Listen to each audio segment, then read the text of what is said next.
ഈ വീഡിയോയിൽ നമ്മൾ ഇന്ന് പഠിക്കാൻ പോകുന്ന കാര്യങ്ങൾ മാത്രം വെച്ച് ട്രേഡ് ചെയ്യുന്ന ആളുകളുണ്ട്. അത്രത്തോളം ഇമ്പോർട്ടൻ്റ് ആയിട്ടുള്ള കാര്യങ്ങളാണ് നമ്മൾ ഇന്ന് പഠിക്കാൻ പോകുന്നത്. ഈ വീഡിയോ പറ്റുമെങ്കിൽ നിങ്ങൾ 2 തവണ കാണണം. വളരെ ക്ലാരിറ്റി ഉണ്ടാക്കി വേണം നമ്മൾ മുമ്പോട്ട് പോകാൻ. എങ്ങനെയാണ് ആളുകളുടെ ഇമോഷൻസ് സ്റ്റോക്ക് മാർക്കറ്റിനെ കൺട്രോൾ ചെയ്യുന്നത് എന്നുള്ള ബേസിക് കാര്യങ്ങളും ഈ വീഡിയോയിൽ നിന്നും നിങ്ങൾ പഠിക്കും. അതിനു മുന്നേ ട്രേഡിംഗ് ഇൻ ദ സോൺ എന്ന് പറയുന്ന മാർക്ക് ഡഗ്ലസിന്റെ ഒരു പുസ്തകമുണ്ട്. അതിലുള്ള ഒരു ആറ്റിറ്റ്യൂഡ് സർവേ ഉണ്ട്. അതൊരു ഗൂഗിൾ ഫോം ആക്കി ഞാൻ താഴെ ഡിസ്ക്രിപ്ഷനിൽ ലിങ്ക് ആയിട്ട് ഇട്ടിട്ടുണ്ട്. നിങ്ങൾക്ക് അതിൽ ക്ലിക്ക് ചെയ്ത് കയറി കഴിഞ്ഞാൽ വെറുതെ യെസ് ഓർ നോ ക്വസ്റ്റ്യൻസ് കൊടുത്തുകൊണ്ട് ആ ഗൂഗിൾ ഫോം ഫില്ല് ചെയ്യാം. ഈ സീരീസ് ഇപ്പൊ കണ്ടു തുടങ്ങിയപ്പോൾ തന്നെ നിങ്ങൾക്കുള്ള ആറ്റിറ്റ്യൂഡ് ഒന്ന് മാർക്ക് ചെയ്യാൻ വേണ്ടിയിട്ട് മാത്രമാണ്. താല്പര്യമുള്ളവർക്ക് ഫില്ല് ചെയ്യാം, ആരെയും ഞാൻ ഫോഴ്സ് ചെയ്യുന്നില്ല. നമ്മുടെ ഫുൾ സീരീസ് കണ്ടു കഴിഞ്ഞിട്ട് നമ്മുടെ എത്രത്തോളം ആറ്റിറ്റ്യൂഡ് ഷിഫ്റ്റ് ആയി എന്ന് നമുക്ക് തന്നെ ഒന്ന് കാൽക്കുലേറ്റ് ചെയ്യാൻ വേണ്ടിയിട്ടാണ് ഞാൻ ആ ഫോം ആഡ് ചെയ്തിരിക്കുന്നത്. നിങ്ങൾ പേടിക്കേണ്ട ആവശ്യമില്ല. അവിടെ നിങ്ങളുടെ റിയൽ നെയിമും നിക് നെയിമും കൊടുക്കാനുള്ള ഓപ്ഷൻ ഞാൻ കൊടുത്തിട്ടുണ്ട്. എന്നെങ്കിലും ഒരിക്കൽ നമ്മൾ ഈ റിസൾട്ട് പബ്ലിഷ് ചെയ്യാനായിട്ട് പ്ലാൻ ചെയ്യുവാണെങ്കിൽ നിങ്ങളുടെ നിക് നെയിം മാത്രമായിരിക്കും ഞാനിവിടെ കൊടുക്കാൻ പോകുന്നത്. നിങ്ങൾ കൊടുക്കാൻ പോകുന്ന നിക് നെയിം ഒന്ന് ഓർത്തിരിക്കണം എന്ന് മാത്രം. ഓൾറൈറ്റ്, അപ്പോൾ ട്രേഡിംഗ് പഠിക്കുന്ന വീഡിയോ സീരീസിന്റെ 5ാമത്തെ വീഡിയോ ആണിത്.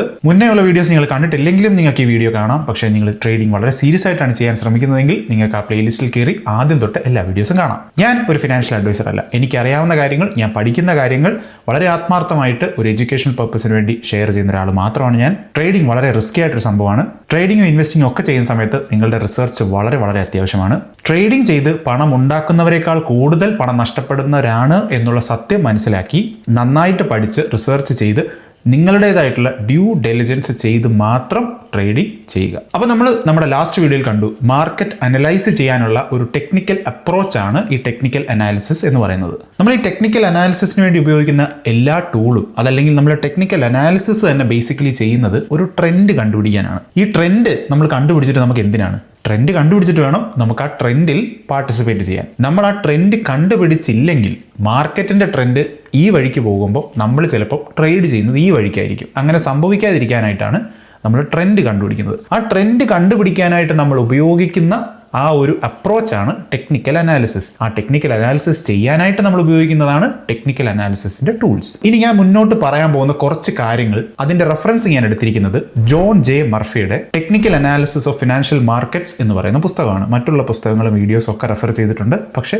ഫ്രെയിം ഞാൻ എടുത്തിരിക്കുന്നത് ഈ പുസ്തകത്തിൽ നിന്നാണ്. ഇപ്പം നമ്മുടെ സ്റ്റോക്ക് മാർക്കറ്റ് ആയിക്കോട്ടെ, അതല്ലെങ്കിൽ ഏതെങ്കിലും ഒരു കമ്പനിയുടെ സ്റ്റോക്ക് ആയിക്കോട്ടെ, അത് ഒരു പ്രൈസിൽ നിന്ന് വേറൊരു പ്രൈസിലോട്ട്, മേ ബി 100-ൽ നിന്ന് 120-ലോട്ട്, അല്ലെങ്കിൽ 300-ൽ നിന്ന് 350-ലോട്ട് അങ്ങനെ മൂവ് ചെയ്യുന്നത് ഒരിക്കലും നമ്മളിവിടെ കാണുന്ന പോലെ ഒരു സ്ട്രെയിറ്റ് ലൈനിലായിരിക്കില്ല. അത് എപ്പോഴും മൂവ് ചെയ്യുന്നത് ഇതേപോലെ ഒരു 6-ആഗ് പാറ്റേണിലായിരിക്കും. ഈ 6-ആഗ് പാറ്റേൺ ഇങ്ങനെ മുകളിലോട്ട് തന്നെ ആയിരിക്കണമെന്നില്ല, പല തരത്തിലുള്ള 6-ആഗ് പാറ്റേണിലായിരിക്കും ഇത് മൂവ് ചെയ്ത് ഒരു പ്രൈസിൽ നിന്ന് വേറൊരു പ്രൈസിലോട്ട് എത്തുന്നത്. അത് 300-ൽ നിന്ന് 350 ആയിരിക്കാം, 350-ൽ നിന്ന് താഴോട്ട് 300-ലോട്ടായിരിക്കാം, ഏത് പ്രൈസിലോട്ടായിരിക്കാം. ഒരിക്കലും സ്റ്റോക്ക് മാർക്കറ്റിൽ സ്ട്രെയിറ്റ് ലൈനിൽ ഈ പ്രൈസ് മൂവ് ചെയ്യില്ല. അപ്പോൾ നമ്മൾ ശ്രദ്ധിച്ച് നോക്കിയാൽ, നമ്മളൊരു ചാർട്ട് എടുത്തു വെച്ച് നോക്കിയാൽ പോലും നമുക്ക് അവിടെ എല്ലാം എപ്പോഴും കാണാൻ സാധിക്കുന്നത് ഒരു പീക്കും കാണും, ഒരു ട്രോഫും കാണും. ഒരുപാട് പീക്കുകളുടെയും ട്രോഫുകളുടെയും ഒക്കെ കൂട്ടമാണ് ഈ ചാർട്ട്സ്, അതല്ലെങ്കിൽ ആ മൂവ്മെന്റിന്റെ പാറ്റേൺ. ശരിക്കും പറഞ്ഞാൽ ഈ പീക്കിന്റെയും ട്രോഫിന്റെയും ഡിറക്ഷനാണ് നമ്മളെ ട്രെൻഡ് കണ്ടുപിടിക്കാൻ തന്നെ സഹായിക്കുന്നത്. വളരെ ബ്രോഡായിട്ട് നമ്മൾ ക്ലാസിഫൈ ചെയ്ത് കഴിഞ്ഞാൽ നമ്മുടെ സ്റ്റോക്ക് മാർക്കറ്റിന്റെ മൂവ്മെന്റിനെ നമുക്ക്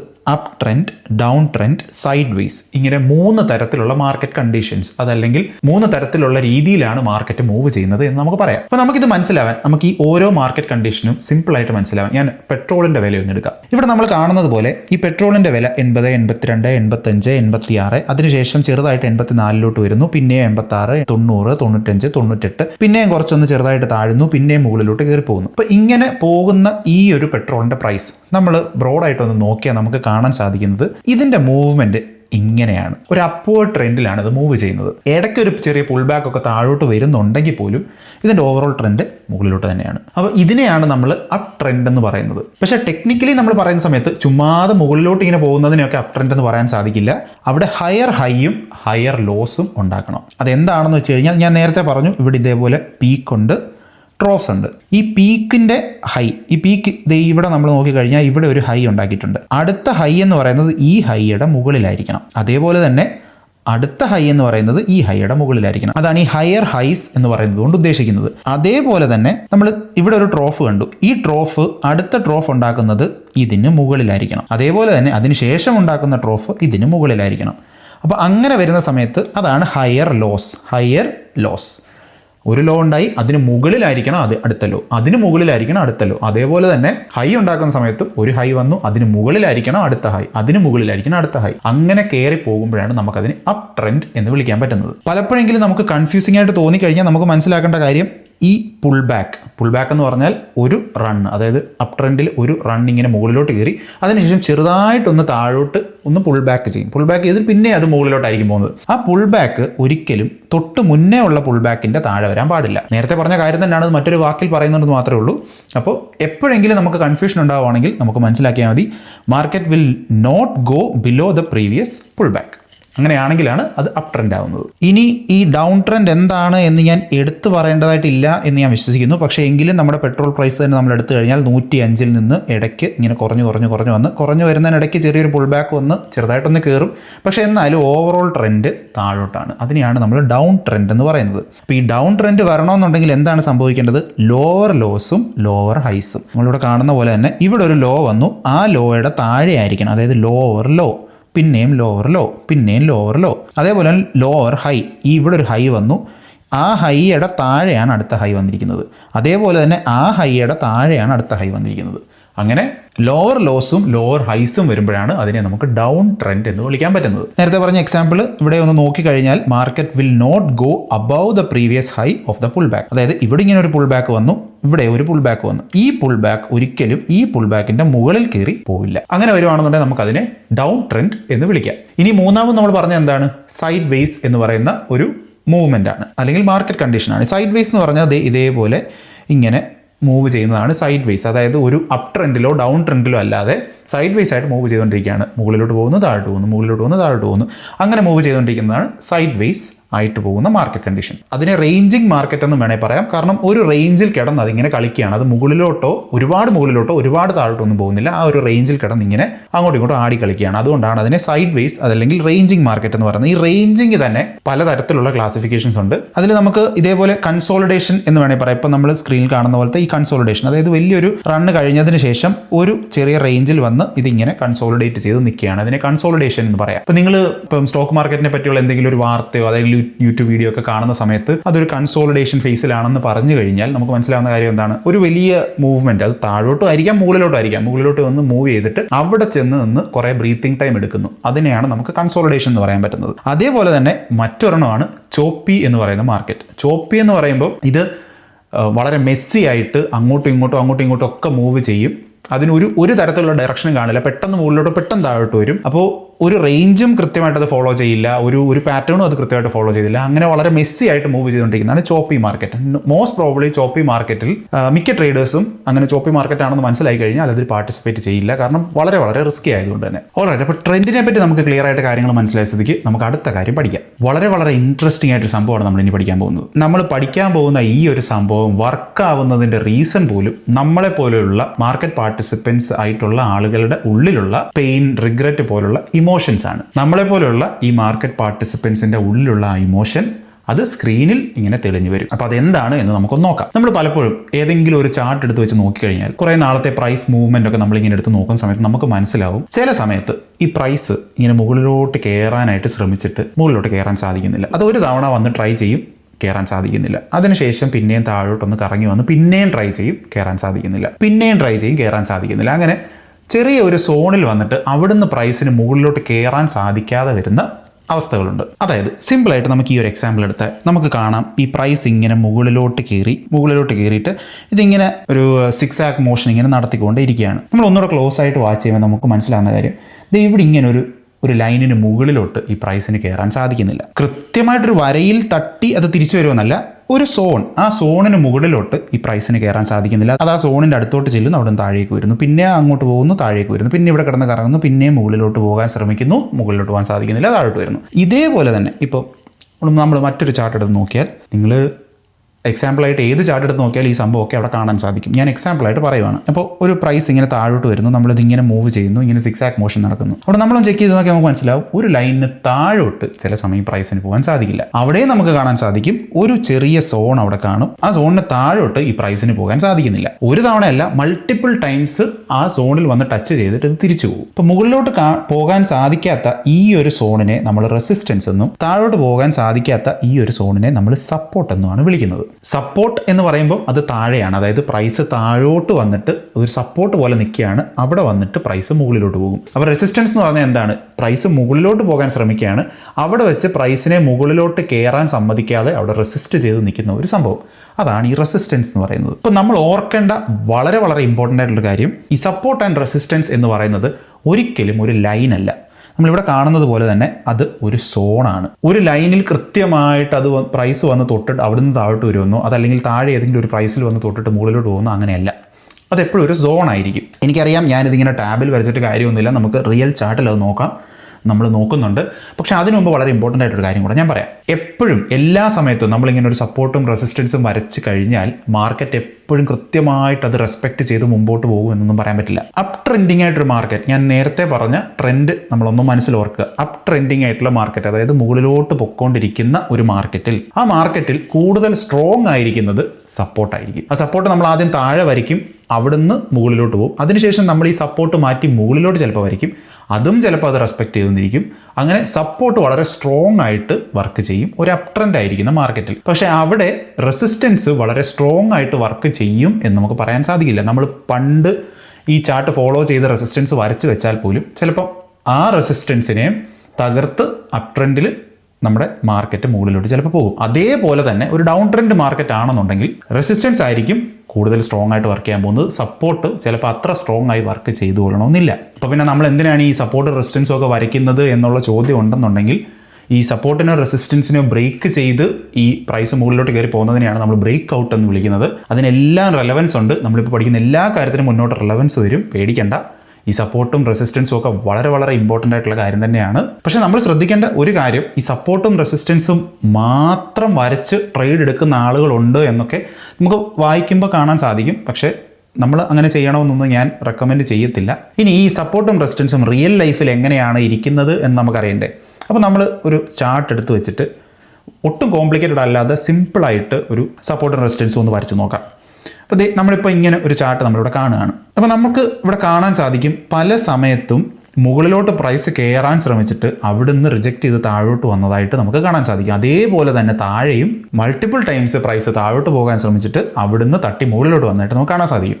അപ്പോൾ ഈ രണ്ട് സംഭവങ്ങളും ചേർത്ത് നമ്മൾ ലൈൻ വരയ്ക്കുകയാണ്. താഴെ നമ്മളൊരു സപ്പോർട്ടും വരച്ചു, മുകളിൽ നമ്മളൊരു റെസിസ്റ്റൻസും വരച്ചു. അപ്പോൾ ഇനി കുറേ നേരത്തേക്ക് ഈ രണ്ട് റേഞ്ചിനിടയിലായിരിക്കും ഈ പ്രൈസ് പോകുന്നത് എന്നൊന്നും നമുക്ക് പറയാൻ സാധിക്കില്ല. ഈ സപ്പോർട്ടിനും റെസിസ്റ്റൻസിനുള്ള റെലവൻസ് നമ്മൾ കാണും, ഞാൻ മുമ്പേ പറഞ്ഞ പോലെ തന്നെ.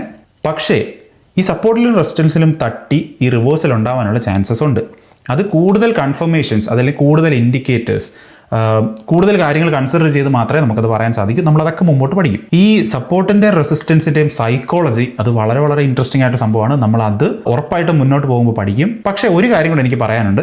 നമ്മൾ ഈ ചാർട്ട് ഒന്നോടൊന്ന് നോക്കിക്കഴിഞ്ഞാൽ ഇവിടെ വെച്ച് നമുക്ക് കാണാൻ സാധിക്കും, ഇവിടെയുള്ള ഈ ഒരു റെസിസ്റ്റൻസിൽ നിന്നും പ്രൈസ് മുകളിലോട്ട് കയറാൻ ശ്രമിച്ചിട്ട് കയറാൻ സാധിച്ചില്ല. പക്ഷേ ഈ ഒരു തവണ ട്രൈ ചെയ്ത് കഴിഞ്ഞപ്പോൾ പ്രൈസിന് മുകളിലോട്ട് കയറാൻ സാധിച്ചു, അത് മുകളിലേക്ക് കയറിപ്പോയി. എന്നിട്ട് നമ്മൾ ഓൾറെഡി വരച്ച ആ റെസിസ്റ്റൻസ് നമ്മളിതൊന്ന് നീട്ടി വരച്ച് അങ്ങോട്ട് കൊടുത്തു കഴിഞ്ഞാൽ നമുക്ക് അവിടെ കാണാൻ സാധിക്കുന്നത് ആ റെസിസ്റ്റൻസ് പിന്നീട് മുന്നോട്ട് പോകുന്ന സമയത്ത് സപ്പോർട്ടായിട്ട് വർക്ക് ചെയ്യുന്നുണ്ട് എന്നുള്ളതാണ്. സോ എല്ലാ റെസിസ്റ്റൻസും സപ്പോർട്ടായും വർക്ക് ചെയ്യും, എല്ലാ സപ്പോർട്ടും റെസിസ്റ്റൻസ് ആയിട്ടും വർക്ക് ചെയ്യും. ഒരു തവണ ബ്രേക്ക്ഔട്ട് ചെയ്ത് അതിനെ ക്രോസ് ചെയ്ത് മുകളിൽ ചെന്ന് കഴിഞ്ഞാൽ, അതായത് റെസിസ്റ്റൻസ് ഒരു തവണ ക്രോസ് ചെയ്ത് മുകളിൽ ചെന്ന് കഴിഞ്ഞാൽ പിന്നെ അത് സപ്പോർട്ടായി വർക്ക് ചെയ്യും. അതേപോലെ തന്നെ ഒരു തവണ പ്രൈസ് താഴോട്ട് വന്ന് ഈ സപ്പോർട്ടിനെ ബ്രേക്ക് ചെയ്ത് താഴെ വന്നു കഴിഞ്ഞാൽ അത് പിന്നെ റെസിസ്റ്റൻസ് ആയും വർക്ക് ചെയ്യും. അപ്പോൾ ഇത് അങ്ങോട്ടും ഇങ്ങോട്ടും ഫ്ലിപ്പ് ചെയ്ത് വർക്ക് ചെയ്യും. സപ്പോർട്ടും റെസിസ്റ്റൻസും വരയ്ക്കുന്നതിന്, അതായത് എങ്ങനെ ഒരു ചാർട്ട് എടുത്ത് വെച്ച് വരയ്ക്കാം എന്നുള്ളതിന് പല ക്രൈറ്റീരിയാസ് ഉണ്ട്. കാരണം കൃത്യമായിട്ട് നമ്മൾ ആ ക്രൈറ്റീരിയ മനസ്സിലാക്കാതെ വരച്ചു കഴിഞ്ഞാൽ നമ്മുടെ ചാർട്ടിൽ നമ്മൾ ഒരുപാട് സപ്പോർട്ടും റെസിസ്റ്റൻസും ഒക്കെ വരച്ചു വെക്കും. അത് വളരെ കൺഫ്യൂസിംഗ് ആയിരിക്കും. അതെങ്ങനെ വരയ്ക്കണം എന്നുള്ളതും ഡീറ്റെയിൽഡ് ആയിട്ട് നമുക്ക് പഠിക്കാം. നമുക്ക് ഈ സപ്പോർട്ടും റെസിസ്റ്റൻസും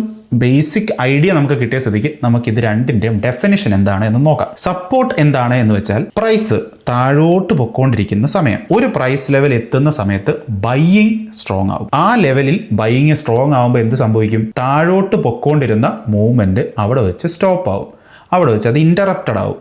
അതിനുശേഷം ബൈയിങ് വീണ്ടും നല്ല രീതിയിൽ സ്ട്രോങ് ആണെന്നുണ്ടെങ്കിൽ റിവേഴ്സൽ നടന്ന് ഇത് മുകളിലോട്ട് പോകും. അപ്പോൾ അതാണ് സപ്പോർട്ട്. അല്ലെങ്കിൽ ആ ഒരു പ്രൈസ് ലെവലിനെ, ആ ഒരു സോണിനെയാണ് നമ്മൾ സപ്പോർട്ട് ലെവൽ എന്ന് പറയുന്നത്. ഇനി അതേപോലെ തന്നെ റെസിസ്റ്റൻസ് നമ്മൾ എടുത്തു കഴിഞ്ഞാൽ മുകളിലോട്ട് പൊക്കോണ്ടിരിക്കുന്ന പ്രൈസ്. ഏതോ ഒരു പ്രൈസ് ലെവലിൽ എത്തുമ്പോൾ അവിടെ വെച്ച് സെല്ലിങ് സ്ട്രോങ് ആവുന്നു, അതല്ലെങ്കിൽ സെല്ലേഴ്സ് ഡോമിനന്റ് ആവുന്നു. സെല്ലിങ് സ്ട്രോങ് ആകുമ്പോൾ എന്ത് സംഭവിക്കും? മുകളിലോട്ട് പൊക്കോണ്ടിരിക്കുന്ന പ്രൈസ് അവിടെ വെച്ച് സ്റ്റോപ്പ് ചെയ്യും. അവിടെ വെച്ച് ആ ഫ്ലോ ഇന്ററപ്റ്റഡ് ആവും. മേ ബി സെല്ലേഴ്സ് ഒരുപാട് സ്ട്രോങ് ആണെങ്കിൽ അവിടെ വെച്ച് റിവേഴ്സൽ സംഭവിക്കും. അപ്പോൾ ആ സോണാണ് റെസിസ്റ്റൻസ്. അപ്പോൾ നമുക്ക് റെസിസ്റ്റൻസ് എന്താണെന്നും സപ്പോർട്ട് എന്താണെന്നും ഡെഫിനിഷൻ മനസ്സിലായി. നമ്മളിപ്പോൾ പഠിച്ചത് ഡെഫിനിഷൻ മാത്രമാണ്, സൈക്കോളജി ഇതല്ല. സൈക്കോളജി നമ്മൾ മുന്നോട്ട് പഠിക്കുന്നുണ്ട്. അപ്പോൾ നമുക്ക് വളരെ ബേസിക് ആയിട്ട് ക്വിക്കായിട്ട് ഈ സപ്പോർട്ട് റെസിസ്റ്റൻസ് ഉള്ളതുകൊണ്ട് നമുക്ക് എന്താണ് ഗുണം, അതല്ലെങ്കിൽ ഈ സപ്പോർട്ടിലും റെസിസ്റ്റൻസിലും എത്തുമ്പോൾ പ്രൈസിന് എന്താണ് സംഭവിക്കുന്നത് എന്ന് പെട്ടെന്ന് നോക്കാം. അപ്പോൾ നമുക്ക് ഈ ഒരു എക്സാമ്പിൾ എടുത്തു കഴിഞ്ഞാൽ ഇതിൻ്റെ പ്രൈസ് ഇങ്ങനെ മൂവ് ചെയ്ത് ഒരു റേഞ്ചിൽ ഇങ്ങനെ കിടന്ന് മൂവ് ചെയ്യുവാണ്. അപ്പോൾ ഇവിടെ വരെ എത്തിയപ്പോൾ നമുക്ക് മനസ്സിലായി ഇവിടെ അതിന്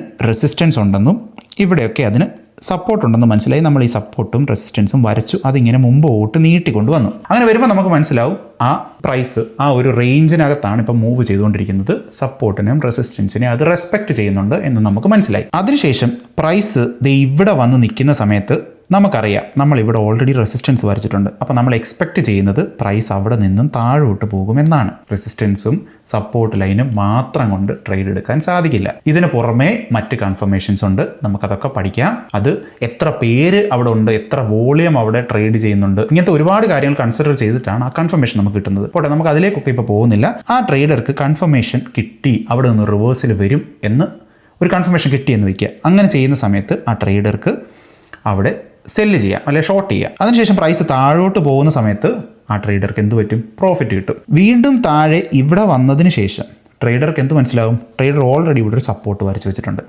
അപ്പോൾ ട്രേഡർക്ക് അറിയാം അവിടെ നിന്നും പ്രൈസ് തിരിച്ച് മുകളിലേക്ക് കയറാനാണ് ചാൻസ് എന്നറിയാം. അവിടെ ഞാൻ പറയുന്നത് ഈ സപ്പോർട്ട് മാത്രം വെച്ചിട്ടല്ല ട്രേഡർ ഒരു കൺഫർമേഷൻ ചെയ്യുന്നത്.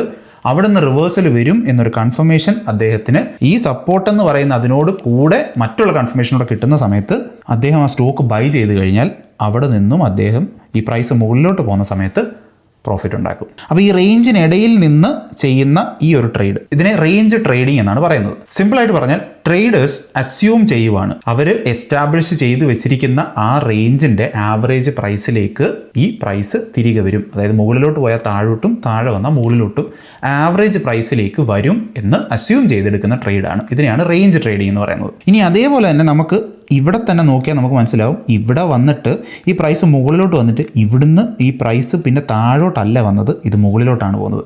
ഇതിനെയാണ് ബ്രേക്ക് ഔട്ട് എന്ന് പറയുന്നത്. ഇപ്പോൾ ഇവിടെ കിട്ടിയ കൺഫർമേഷൻ എന്ന് പറഞ്ഞു കഴിഞ്ഞാൽ വളരെ സ്ട്രോങ് ആയിട്ടുള്ള ബുള്ളിഷ് ആയിട്ടുള്ള ക്യാൻഡിൽ നമുക്ക് അവിടെ കാണാം. അത് മനസ്സിലായില്ലെങ്കിൽ അത് വിട്ടേക്കുക. അതാണ് ഞാൻ പറഞ്ഞത്, ഈ സപ്പോർട്ട് ലൈനിൻ്റെയും റെസിസ്റ്റൻസ് ലൈനിൻ്റെയും കൂടെ തന്നെ നമുക്ക് കിട്ടുന്ന എക്സ്ട്രാ കൺഫർമേഷൻസ്. അങ്ങനെ ഒരു കൺഫർമേഷൻ കിട്ടിയപ്പോൾ ട്രേഡർക്ക് മനസ്സിലായി അവിടെ വെച്ച് ബ്രേക്ക് ഔട്ട് സംഭവിച്ചു ഇത് മുകളിലോട്ട് വരുമെന്ന്. നമ്മൾ നേരത്തെ പഠിച്ചു, ബ്രേക്ക് ഔട്ട് സംഭവിച്ചത് മുകളിലോട്ട് പോയി കഴിഞ്ഞാൽ പിന്നെ ഈ റെസിസ്റ്റൻസ് ആയിരിക്കും പിന്നെ സപ്പോർട്ടായിട്ട് വർക്ക് ചെയ്യുന്നത് എന്ന്. അപ്പോൾ ആ സമയത്ത് ട്രേഡർക്ക് എന്ത് ചെയ്യാം? ഇവിടെ വെച്ച് വീണ്ടും ബൈ ചെയ്ത് കഴിഞ്ഞാൽ ഈ പ്രൈസ് മുകളിലോട്ട് പോകും.